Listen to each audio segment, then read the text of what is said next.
March 1 ఆధ్యాత్మిక యుద్ధంలో శిక్షణ.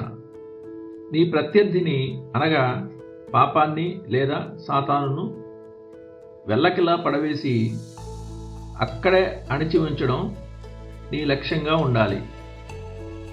పాపం తిరిగి ఊపిరి పీల్చుకోవడానికి లేదా పైకి లేవడానికి ఏమాత్రం అవకాశం ఇవ్వవద్దు. 1. ఇది ఆట కాదు, అంతిమ పోరాటం. పాపంతో మరియు అపవాదితో నువ్వు చేస్తున్న ఈ పోరాటం కేవలం వారాంతపు వినోద క్రీడ కాదు. ఇది నీ ఆత్మకు సంబంధించిన అంతిమ యుద్ధం.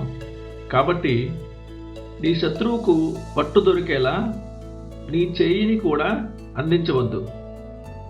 కుస్తీ పోటీలో మల్లయోధుడు ప్రత్యర్థిని సులభంగా పడదోయడానికి శరీరంలోని ఏదో ఒక పట్టు కోసం వెతుకుతాడు. దీనిని నివారించడానికి పురాతన యోధులు క్రీడకు ముందు శత్రువుకు పట్టు చిక్కకుండా తమ శరీరానికి నూనె పూసుకునేవారు. 2. నీ బలహీనతను గమనించు. నువ్వు కూడా అదే చేయాలి. నీలోని ప్రాచీన పురుషుని విసర్జించడానికి ప్రయత్నించు.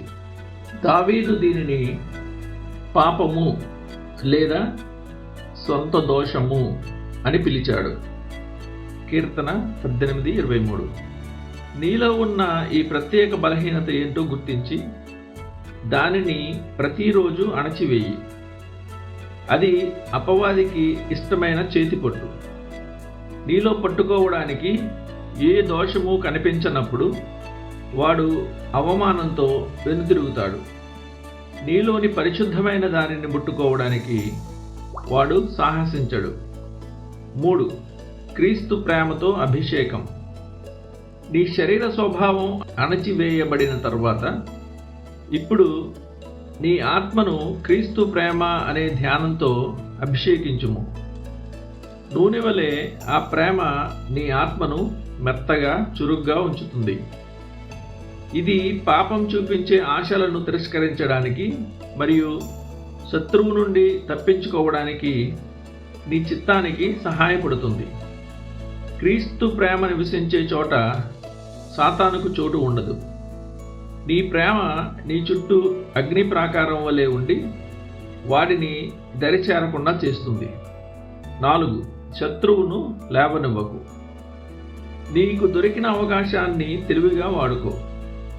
తెలివైన మల్లయోధుడు శత్రువు కింద పడగానే తన బరువంతటితో వాడిని నొక్కి పెడతాడు. వేరే క్రీడల్లో కింద పడ్డవాడిని కొట్టడం అన్యాయం కావచ్చు, కానీ నీ ఆధ్యాత్మిక యుద్ధంలో అలా కాదు. నీ ప్రత్యర్థిని వెల్లకిల్లా పడవేసి వాడు తిరిగి లేవకుండా చూడడమే నీ లక్ష్యం. పాపానికి మర్యాద వద్దు. ఆహాబు రాజు చేసిన తప్పు చేయవద్దు. దేవుడు శత్రువు నాశనాన్ని ఆజ్ఞాపించినప్పుడు వాడిని వదిలేయడం ప్రమాదకరం. 5. సాతాను గుంపు నుండి పాఠం నేర్చుకో.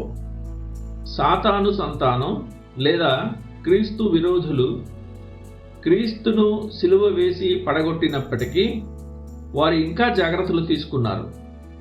ఆయన చనిపోయిన తర్వాత కూడా వారికి నెమ్మది లేదు.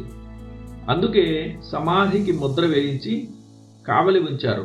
నువ్వు కూడా నీ పాపం విషయంలో అలాగే ఉండాలి.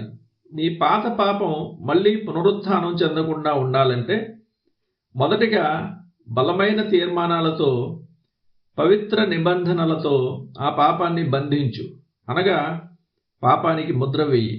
2వదిగా నిరంతరం మెలకువతో, జాగ్రత్తతో కూడిన ప్రవర్తనతో నీ ఆత్మను కాపాడుకో, అనగా నీ ఆత్మకు కాపలా కాయి. ప్రార్థన.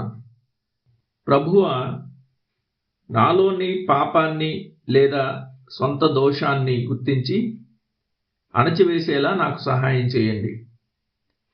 మీ ప్రేమతో నన్ను అభిషేకించండి. తద్వారా సాతానుకు నాలో ఎటువంటి పట్టు దొరకకుండా చేయండి. ఆమేన్.